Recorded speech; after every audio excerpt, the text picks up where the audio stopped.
Welcome to the Economist in Your Ear podcast. What happens when a seemingly private romantic encounter suddenly explodes into a matter of, well, national dignity, igniting a social firestorm and laying bare some really deep societal fault lines? Today, we're unpacking a pretty striking case from China that asks just that. We're drawing from a recent article in The Economist, and some deeper context involves a female university student, a Ukrainian gamer, and a really controversial university decision that just sent shockwaves across the internet and, through Chinese society. Yeah, the story itself, as initially reported, seems fairly straightforward on the surface. A student at Dalian Polytechnic University was expelled. This happened after Danilo Tetlenko, who's a Ukrainian esports star, posted some intimate videos of her online. Intimate but not explicit sexual content. That's right. Non-sexual, but definitely private. And crucially, without her permission. The university's stated reasons were improper relations with foreigners and, quote, damaging national dignity. Damaging national dignity. Wow. And the public reaction was just, well, instant and pretty intense, wasn't it? So absolutely explosive. We saw these hashtags, some even naming the woman directly, apparently read over 660 million times. Some online commenters were even saying she'd been handed a, quote, social death sentence. That speed, that scale, it's quite something. It really is. It just highlights how fast a private issue can become this huge national spectacle. Yeah. And it reveals these underlying tensions bubbling beneath the surface. Yeah. Zeus himself, the gamer, he initially apologized. He expressed, deep respect for China and Chinese culture. Okay. But then he kind of complicated things, didn't he? He later claimed the only unfortunate thing was that she apparently never mentioned she had a boyfriend. Which just fanned more rumors, I imagine. Exactly.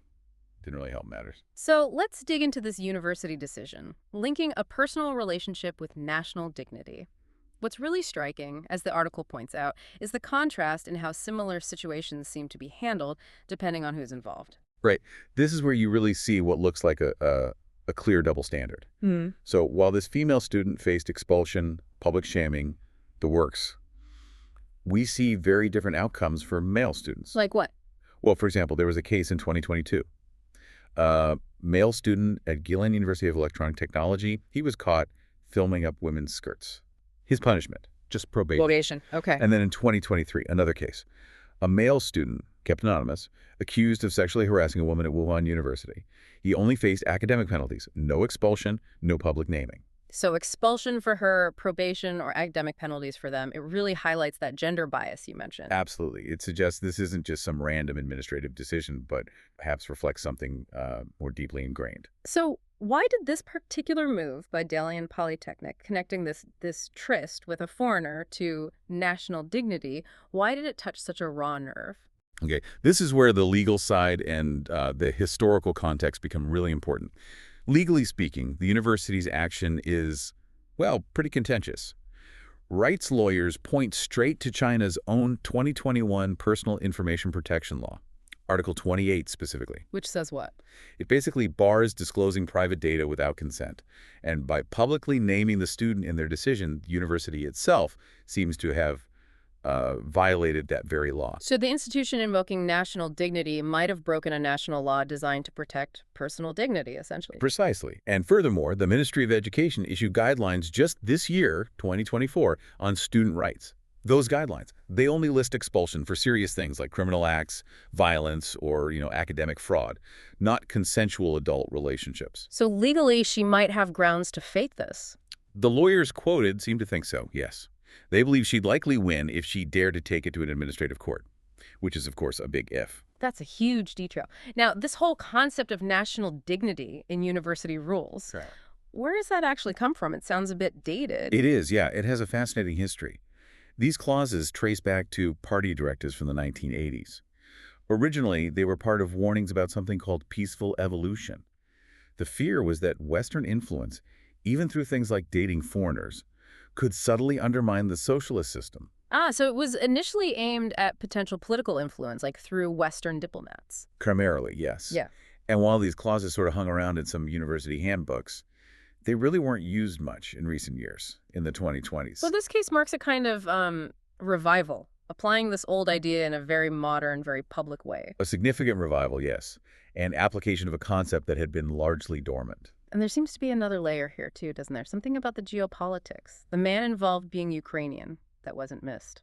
No, it definitely wasn't. Some nationalist influencers online really jumped on that aspect.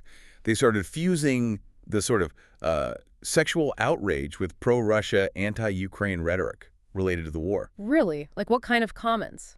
There were posts, some got deleted later, saying things along the lines of Ukrainians are parasites, yet Chinese girls kneel to them. Really nasty stuff. Wow. So it shows how easily these things can get tangled up. Gender policing, public morality, and geopolitical resentment. Exactly. Twisting a private matter into a kind of nationalistic proxy battle almost. So given all of that context, how has the situation developed since the initial reports? Has anything changed? And what's the reaction beyond those really loud online voices? Yeah, things haven't stood still. There have been some pretty significant shifts, actually. Dalian Polytechnic, for instance, they quietly updated their public statement. In a July 18th FAQ, they replaced the word expulsion with disciplinary review. Backtracking a bit. Seems like it. It signals they might be feeling the public pressure, or perhaps realizing their legal ground is shaky. And what about the online sphere? The censorship? That's also key. Censors on platforms like Weibo started throttling those really misogynist hashtags. They removed at least 12 tags that explicitly named the woman. Now, if you search for them, you just get no results found. So Beijing stepping in, maybe? Uncomfortable with where this was heading? It certainly indicates discomfort, yeah. Perhaps worried about it escalating into a full-blown anti-feminist witch hunt that could, get out of control. And did we see any shift from state-aligned media? Or did they keep fanning the flames? No, there was a noticeable shift there, too. Take the Global Times, for example. On July 19th, it published a piece urging netizens, quote, not to weaponize nationalism against private morality. Interesting. So even they seem to be putting the brakes on. Exactly. It hints that even the authorities might be wary of this kind of moral nationalism where patriotism gets mixed up with policing personal behavior because it can unexpectedly boomerang, right? Yep. It can become difficult to manage. What's really fascinating, though, is that this didn't just create uniform outrage. You're saying it actually split public opinion. That's a really crucial point for you, the listener, to grasp. It wasn't just one single reaction. Sure, you had the hardline nationalists outraged that any relationship with a foreigner could shame the motherland. That voice was loud initially. But you also saw really strong countercurrents. Liberal feminists, for example, jumped in to highlight the patriarchal double standard we talked about. Their posts actually started dominating discussions on platforms like Zihu and Douban, especially after some of the nationalist stuff got deleted. And the legal angle. That got traction too. Legal scholars, even law professors, wrote open letters condemning the university's actions. One gained over 90,000 reposts.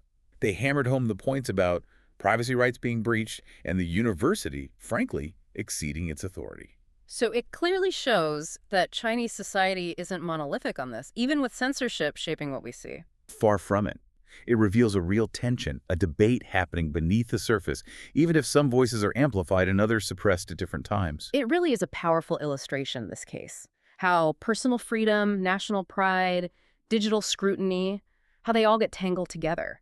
And it highlights that this debate about women's sexual autonomy, particularly when it involves foreigners, is very much alive in China, even with all the constraints. Absolutely. This whole situation at Dalian Polytechnic, it sits right at that messy intersection of patriarchy, privacy rights, and nationalist anxiety. And while that initial misogynist fury was, really intense, the pushback that followed both legally and even the hedging from state media, it shows that even Beijing might be uncomfortable with how quickly this kind of moral nationalism can spin out of control. Which leaves us with a pretty important question for you to think about.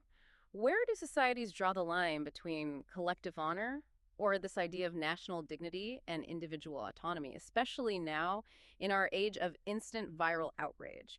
What does it actually mean to protect national dignity in a world that's so globally connected? And maybe just as importantly, who gets to decide what that means?